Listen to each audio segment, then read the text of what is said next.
Hello పిల్లలు, praise lord. Welcome to kids story time. పిల్లలు, ఈరోజు లెసన్కు మీరు అందరు రెడీగా ఉన్నారు కదా? ఓకే, స్టార్ట్ చేసుకుందామా మరి? రైట్. పిల్లలు, ఒక ఊర్లో ఒక బాబు ఉన్నాడు. అతని పేరు స్టీఫెన్. స్టీఫెన్కి వాళ్ళ తాతయ్య అన్న వాళ్ళ అమ్మమ్మ అన్న చాలా ఇష్టం. పిల్లలు, ఎప్పుడెప్పుడు హాలిడేస్ వస్తాయా, ఎప్పుడెప్పుడు తాతయ్య వాళ్ళ ఇంటికి వెళ్ళిపోవాలని చాలా వెయిట్ చేస్తూ ఉంటాడు. మీలో చాలామంది కూడా సమ్మర్ హాలిడేస్ రాగానే ఇక అందరూ అమ్మమ్మ వాళ్ళ ఇంటికి, నాయనమ్మ వాళ్ళ ఇంటికి, చుట్టాల ఇంటికి వెళ్ళిపోవాలని చాలామంది చాలా ఎగ్జైటెడ్గా వెయిట్ చేశారు. ఇప్పటికే చాలామంది మీ రిలేటివ్స్ దగ్గర ఉన్నారు కదా. స్టీఫెన్ కూడా వాళ్ళ అమ్మమ్మ వాళ్ళ ఇంటికి వెళ్ళాలని చాలా ఆశపడుతుండేవాడు. ఎందుకంటే వాళ్ళ అమ్మమ్మ వాళ్ళు చాలా ప్రేమగా చూస్తారు. అంతేకాదు, వాళ్ళ ఇంట్లో స్నోఫ్లేక్ అనే ఒక చిన్న పిల్లి వాళ్ళ ఇంట్లో ఉంది. నేను ఎప్పుడైతే అమ్మమ్మ వాళ్ళ ఇంటికి వెళ్తానో చక్కగా స్నోఫ్లేక్తో ఆడుకోవచ్చు అని చెప్పి చాలా సంతోషంగా ఉన్నాడు. పిల్లలు, మరి వాళ్ళ మమ్మీ డాడీ స్టీఫెన్ని హాలిడేస్కి అమ్మమ్మ వాళ్ళ ఇంటికి తీసుకెళ్ళినప్పుడు, తాతయ్య నాకు స్నోఫ్లేక్ని చూడాలని అనిపిస్తూ ఉంది, ఎక్కడుంది తాతయ్య, ప్లీజ్ తాతయ్య నాకు చూపివా అని అడుగుతుంటే, ఏం లేదు నాన్న, పైన గదిలో కొన్ని ఎలకలు చేరాయి, ఆ ఎలకల్ని చంపాలని ఆ పైనున్న రూమ్లో స్నోఫ్లేక్ని పెట్టాను అని అన్నాడు. పిల్లలు, ప్లీజ్ తాతయ్య నన్ను తీసుకెళ్ళవా, ఒకసారి చూద్దాం పద తాతయ్య అని తాతయ్య చేయి పట్టుకొని అలా పైకి ఇద్దరు కలిసి వెళ్తా ఉన్నారు. పిల్లలు, ఈ ఎలకల్ని వేటాడే బిజీలో స్నోఫ్లేక్ చాలా బిజీగా ఉంది. పిల్లలు, అయితే దాని దగ్గరకు వెళ్తుంటే స్టీఫెన్కు ఒక వెబ్ కనిపించింది, అంటే స్పైడర్ వెబ్. పిల్లలు, మీరు ఎప్పుడైనా స్పైడర్ వెబ్ చూసారా? స్పైడరు చాలా చిన్నగా ఉన్న కొన్ని చోట్లయితే పెద్ద వెబ్ కడుతుంది కదా పిల్లలు. మరి అలాగే స్టీఫెన్ ఎప్పుడైతే స్నోఫ్లేక్ దగ్గరికి వెళ్తున్నాడో మధ్యలో ఒక పెద్ద వెబ్ కనిపించింది. పిల్లలు, ఆ వెబ్లో స్పైడర్ చాలా బిజీగా ఒక కార్నర్లో తను వెబ్ కట్టుకుంటున్న సమయంలో ఒక కార్నర్కి ఒక చిన్న పురుగు ఇరుక్కుపోయింది. పిల్లలు, ఆ పురుగు ఆ వెబ్లో నుంచి బయటికి రావాలని చాలా ట్రై చేస్తుంది, కానీ బయటికి రాలేకపోతుంది.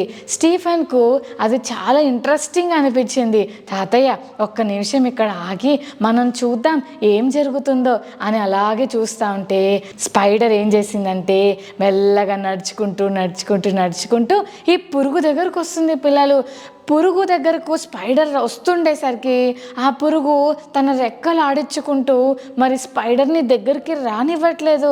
చాలా ఫాస్ట్గా దాన్ని రెక్కలు ఆడిస్తుండేసరికి స్పైడర్కి ఎలా పట్టుకోవాలో అర్థం కాక భయమయ్యి కొంచెం దూరం వెనక్కి వెళ్ళిపోయాడు. పిల్లలు, కాసేపు అయిన తర్వాత మళ్ళీ వచ్చాడు. మళ్ళీ రాగానే ఇక్కడున్న ఈ పురుగు మళ్ళీ రెక్కలు ఆడిస్తూ ఉంది.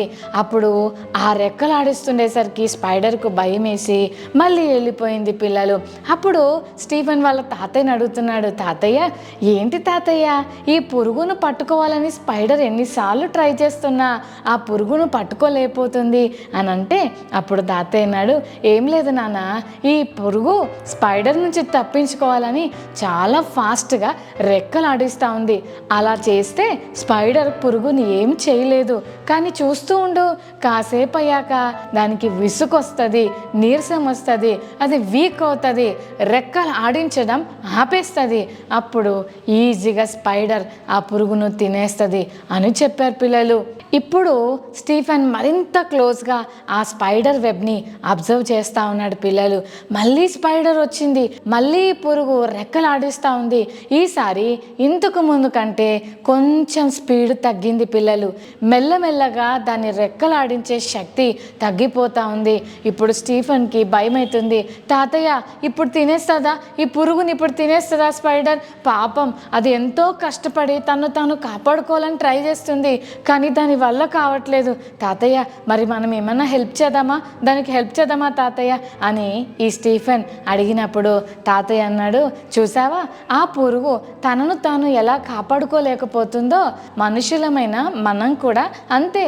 పాపము చేసిన మనము పాపము నుండి మనల్ని మనం విడిపించుకోలేము. చూసావా, మరి ఈ స్పైడర్ పురుగుని ఎలా తినేయాలని చూస్తుందో, సాతాను కూడా మనల్ని నాశనం చేయాలని, మనల్ని నరకం వైపు మళ్లించాలని చూస్తాడు. అయితే మనంతలా మనం మనల్ని రక్షించుకోలేం. మనకు ఎవరైనా ఒక ఒకళ్ళు కాపాడే వాళ్ళు కావాలి. ఈరోజు ఈ స్పైడర్ నుండి నీవు ఈ పురుగును కాపాడతావా అంటే తప్పకుండా కాపాడతాను తాతయ్య అని చెప్పి అక్కడే ఒక చిన్న పుల్ల ఉంటే దాన్ని తీసుకొని స్పైడర్ మళ్ళీ మెల్లగా ఆ పురుగు దగ్గరకు వచ్చే లోపల వెంటనే ఈ యొక్క పురుగును ఆ పుల్లతో బయటికి లాగేశాడు.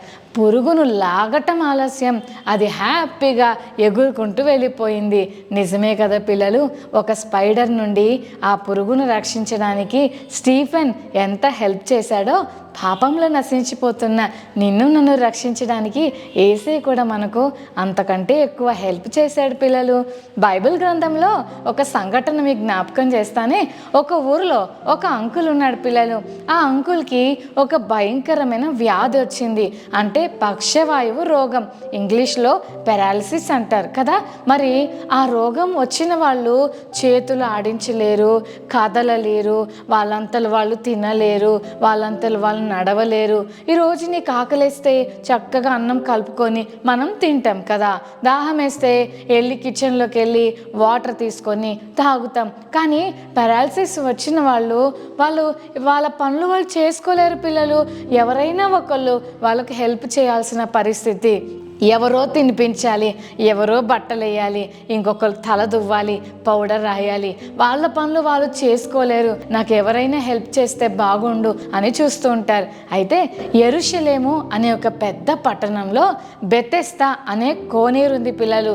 ఆ బెతెస్దా కోనేటి చుట్టూ చాలామంది ప్రజలు ఉన్నారు. ఏంటబ్బా ఇంతమంది ప్రజలు ఈ కోనేటి దగ్గర ఎందుకున్నారా అని ఆలోచిస్తున్నారా? ఆ కోనేటికి ఒక స్పెషాలిటీ ఉంది. అదేంటంటే ఏదో ఒక టైంలో దేవుని దూత ఆ కోనేటి దగ్గరకు వచ్చి వాటర్ని ఇలా కదిలిస్తాడు. ఎప్పుడైతే వాటర్ని కదిలించాడో ఆ కదిలించిన వెంటనే ఫస్ట్ ఆ వాటర్లో ఎవరు పడతారో అంటే ఏ రకమైన రోగం వాళ్ళకున్నా, అది కంటి రోగమైనా, అది క్యాన్సర్ కానీ, అది పెరాలసిస్ కానీ, అది లెప్రసీ కానీ, లేకపోతే కుంటి వాళ్ళు కానీ, చెవిటి వాళ్ళు కానీ, గుడ్డి వాళ్ళు కానీ, మూగ వాళ్ళు కానీ, ఏ రకమైన డిసీజ్ ఉన్నా దేవదూత కదిలించిన ఫస్ట్ టైం ఎవరైతే అందులో పడిపోతారో వాళ్ళు హీల్ అయిపోయి బయటకు వచ్చేస్తారు పిల్లలు. ఎంత గ్రేట్ కదా. ఆ రోగాలతో బాధపడుతున్న వాళ్ళందరూ కూడా ఈ గుడ్డితనం నాకొద్దు, ఈ కుంటితనం నాకొద్దు, ఈ చెవుడు నాకొద్దు, ఈ మూగతనం నాకొద్దు అని వాళ్ళు బాగవ్వాలని చాలా ఆశతో ఆ కోనేటి దగ్గరకు వస్తున్నారు. కానీ ఆ కోనేటి దగ్గర ఒక సిక్ పర్సన్ ఉన్నాడు. అతనికి పెరాలసిస్ వచ్చింది. 38 సంవత్సరాలు అంటే 38 ఇయర్స్ నుంచి పెరాలసిస్ అనే భయంకరమైన ప్రాబ్లంతో సఫర్ అవుతూ ఆ కోనేటికి దగ్గరలోనే పడి ఉన్నాడు పిల్లలు. సరి అయిన బట్టలు లేవు, సరిగా స్నానం చేయలేదు. ఆయన చూస్తే చాలా మురికిగా కనిపిస్తున్నాడు. అంతేకాదు ఒక పరుపు మీద అలా పడుకొని ఉన్నాడు పిల్లలు. ఎవరైనా వస్తే బాబు హెల్ప్ చేయండి అని అనుకుంటూ మనుషుల దగ్గర హెల్ప్ కొరకు ఎదురు చూస్తూ ఉన్నాడు. తన రోగం అతన్ని ఎంత బాధ పెడుతుందంటే ఆయన లెగలేకుండా, కదలలేకుండా, నడవలేకుండా ఎవరైనా నాకు హెల్ప్ చేస్తే బాగుండని మనుషుల వైపు చూస్తున్నాడు. చెల్లి తమ్ముడు, మనుషుల వైపు చూసినంత కాలం మనం మేలు పొందలేము. మనం తప్పకుండా దేవుని వైపు చూడాలి. ఒక గుడ్ న్యూస్ ఏంటంటే ఆ ప్రాంతానికి మన యేసయ్య వచ్చారు. వావ్, ఎంత సంతోషం కదా పిల్లలు. యేసయ్య ఆ కోనేటి దగ్గరకు వచ్చి 38 సంవత్సరాల నుంచి అలా పడిపోయి ఎవరైనా హెల్ప్ చేస్తే బాగుండు, అయ్యో నా వల్ల కావట్లేదు, నేను కదలలేకపోతున్నా, నాకు ఎవరైనా హెల్ప్ చేస్తే బాగుండని అలా పడిపోయి 38 ఇయర్స్ నుంచి వెయిట్ చేస్తున్న ఆ అంకుల్ దగ్గరికి వెళ్ళి, బాబు నువ్వు స్వస్థపరచబడాలని ఆశపడుతున్నావా, నువ్వు మంచిగా అవ్వాలని అనుకుంటున్నావా బాబు అని అడిగాడు పిల్లలు. అప్పుడు ఆయనకి ఏం చెప్పాలో అర్థం కాక, అవునయ్యా కానీ నన్ను ఎవ్వరా కోనేటి దగ్గర తీసుకెళ్ళట్లేదు అని చెప్తున్నాడు పిల్లలు. ఆయనకు యేసయ్య ఎవరో తెలియలేదు, తనతో మాట్లాడుతుంది యేసయ్య అని ఆయనకు అర్థం కాలేదు. పైగా ఆయన ఏం చేస్తున్నాడో యేసయ్యకి చెప్తున్నాడు, నేను మనుషుల వైపు చూస్తున్నాను, నాకు ఏ మనిషి హెల్ప్ చేయట్లేదు, నన్ను ఏ మనిషి బాగు చేయలేకపోతున్నాడు అని యేసయ్య వైపు చూసి చెప్తా ఉంటే యేసయ్య అతనితో అన్నాడు, బాబు నీ పాపములు క్షమించబడి ఉన్నాయి, బాబు లేచి నీ పరుపెత్తుకొని నడువు అని చెప్పాడు పిల్లలు. అప్పుడు ఈయనకు అర్థం కాలేదు.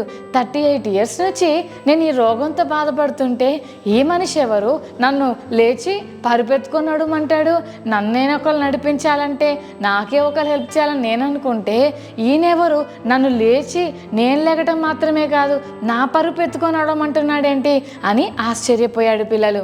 ఎప్పుడైతే యేసయ్య నోట్లో నుంచి నీవు లేచి నీ పరుపెత్తుకొని నడువు అని అన్నారో వెంటనే అతని కాళ్ళల్లోకి ఒక కొత్త బలం వచ్చింది పిల్లలు. అతని కాళ్ళు ఇన్ని సంవత్సరాలు చచ్చుబడిపోయి ఉన్నాయి, అసలు జీవమే లేవు, ఫింగర్స్ కూడా కదలలేని పరిస్థితిలో ఉన్న ఆ అంకుల్ మెల్లగా ఫింగర్స్ కదిలించడం మొదలుపెట్టాడు. మెల్లగా లేస్తున్నాడు. వావ్, చుట్టుపక్కల ఉన్న వాళ్ళందరూ ఆశ్చర్యపోతున్నారు. మెల్లగా లేచి నిలబడ్డాడు పిల్లలు. దేవుని మాటలో ఇంత శక్తి ఉందా అని ఆశ్చర్యపోతున్నాడు. అంతేకాదు దేవుడు ఏం చెప్పాడు, నువ్వు లేగు, అంతేకాదు నీ పరుపు నువ్వే తీసుకొని మోసుకుంటూ వెళ్ళిపో అన్నాడు. నిజంగానే ఈ అంకుల్ లేచి తన పరుపును తీసుకొని నడుచుకుంటూ వెళ్తుంటే చుట్టుపక్కల ఉన్న వాళ్ళందరూ కూడా చాలా ఆశ్చర్యంగా చూస్తూ, ఏంటి ఆ కోనేటి దగ్గర ఉన్న వ్యక్తి ఈయనే కదా, ఏంటి ఇంత ఆశ్చర్యంగా ఉంది, ఈయన చక్కగా నడుస్తున్నాడు, ఎవరో ఒకళ్ళు ఆయన తీసుకొచ్చేవాళ్ళు, ఈరోజు ఈయనే మరి తన పరుపు తను మోసుకొని వెళ్ళిపోతున్నాడని ప్రజలందరూ ఆశ్చర్యపడ్డారు. ఆ వ్యక్తి దేవుని మహింపరిచాడు. చెల్లి తమ్ముడు, ఈ లెసన్లో మనకేమర్థమవుతుంది అని అంటే ఆ అంకుల్ తనను తాను కాపాడుకోలేకపోయాడు, తన రోగం నుండి తనంతలో తాను విడుదల పొందలేకపోయాడు. ఖచ్చితంగా తను బాగు చేయడానికి ఒక వ్యక్తి అవసరమయ్యాడు. ఎవరు పిల్లలు? వెరీ గుడ్, ఆయనే మన యేసయ్య. యేసయ్య ఎప్పుడైతే అతని దగ్గరకు వచ్చాడో, అతను ఎప్పుడైతే యేసయ్య తట్టు చూశాడో అతనికి ఉన్న రోగం పోయింది. ఇప్పుడు అతడు తన పనులు తాను చేసుకునే శక్తిని పొందుకున్నాడు. చూశారు కదా పిల్లలు, ఆ అంకుల్ తన రోగం నుంచి యేసయ్య సహాయంతో ఎంత అద్భుతంగా విడుదల పొందాడు. ఇంతవరకు మనం విన్నాం కదా పిల్లలు, స్టీఫెన్ అన్న ఆ స్పైడర్ నుంచి ఆ పురుగును ఎలా తప్పించాడో, అలాగే యేసయ్య ఈ పక్షవాయువు రోగం కలిగిన వ్యక్తిని తన పాపం నుండి తన రోగం నుండి ఎలా విడిపించాడో మనం విన్నాం కదా. నిజమే, మనకు కూడా మన పాపం నుంచి విడిపించే వాళ్ళు ఖచ్చితంగా కావాలి. అక్క, నేను అన్ని గుడ్ పనులే చేస్తాను, నేను అన్ని మంచి మాటలే మాట్లాడతాను, నేను గుడ్ బాయ్ నక్క, నేను గుడ్ గర్ల్ నక్క, నన్ను స్కూల్లో గుడ్ అంటారు, మా ఇంట్లో నన్ను వెరీ గుడ్ అంటారు, నాకు ఎవ్వరితో నాకు ఏ ప్రాబ్లం లేదక్క, నేను చాలా పరిశుద్ధంగా ఉన్నాను అని అనుకుంటున్నావా? చెల్లి తమ్ముడు, ఒకవేళ నిన్ను అందరూ వెరీ గుడ్ అన్నా బైబిల్ చెప్తుంది ఏ భేదం లేదు, మనందరం పాపం చేశామని. మనలో పాపం అనే భయంకరమైన వ్యాధి ఉంది. ఈ వ్యాధి నుంచి మనం బయటికి రావాలంటే ఏ డాక్టర్ కూడా బాగు చేయలేడు పిల్లలు, ఏ వ్యక్తి కూడా మనల్ని బాగు చేయలేడు. అంతేకాదు పిల్లలు, ఈ రోగం నుంచి మనంతలో మనం కూడా బాగుపడలేము. ఖచ్చితంగా ఎవరైనా ఒకళ్ళు మనకు హెల్ప్ చేయాలి. ఆ హెల్ప్ చేయగలిగిన వ్యక్తి ఈ ప్రపంచంలో ఏకైక వ్యక్తి, ఆయనే యేసయ్య. ఆ యేసయ్య ద్వారానే మనకు ఈ పాపం అనే రోగం నుంచి విడుదల కలుగుతుంది. ఇందాక మనం విన్నాం కదా, ఆ స్టీఫెన్ అన్నలాగా మనకు ఒక సేవియర్ కావాలి. చెల్లి తమ్ముడు, ఈరోజు నీ పాపం నుంచి నువ్వు బయటకు వచ్చేసావా? నీ పాపం నుంచి నువ్వు విడుదల పొందావా? ఒకవేళ పాపం అనే డిసీజ్లో నుంచి నువ్వు స్వస్థత పొందకపోతే ఖచ్చితంగా మనం యేసయ్య హెల్ప్ అడుగుదాం. యేసయ్య మనకు తప్పకుండా సహాయం చేస్తాడు. ప్రార్థన చేసుకుందామా? మరి అందరం కళ్ళు మూసుకొని చిన్న ప్రార్థన చేసుకుందాం. ప్రేమగల తండ్రి, మీకు వందనాలు నాయనా. ఈరోజు మీరు మాతో మాట్లాడిన మాటలను బట్టి వందనాలు. ఆ స్పైడర్ బారి నుండి పురుగును విడిపించడానికి స్టీఫెన్ ఎలాగా అవసరమయ్యాడో, పక్షవాయు రోగం కలిగిన వ్యక్తిని స్వస్థపరచడానికి నీవెలా అతనికి సహాయపడ్డావో ప్రభా, మా పాపము నుండి మా అంతలో మేము విడుదల పొందలేమని ఈ కిడ్స్ స్టోరీ టైం ద్వారా మాతో మాట్లాడారు. ఖచ్చితంగా మాకు ఒక రక్షకుడు కావాలి, ఆయన నీవు అని, యేసుక్రీస్తు మమ్మల్ని రక్షించడానికి ఈ లోకానికి వచ్చాడని ప్రవ్వా ఈరోజు మాకు కిడ్స్ స్టోరీ టైం ద్వారా నేర్పించినందుకు వందనాలు. ఈ కిడ్స్ స్టోరీ టైం చూస్తున్న ప్రతి చెల్లి తమ్ముడిని పాపం అనే భయంకరమైన రోగం నుంచి విడిపించమని వేడుకుంటున్నాం. సహాయం చేసి కృపతో జ్ఞాపకం చేసుకోమని యేసు నామమున వేడుకొని ప్రార్థిస్తున్నాం తండ్రి. ఆమేన్, ఆమేన్.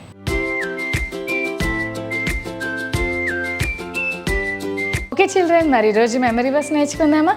1 తిమోతి 1:15. 1 Timothy chapter 1:15. పాపులను రక్షించుటకు క్రీస్తు యేసు లోకమునకు వచ్చెను. మరోసారి నేర్చుకుందామా?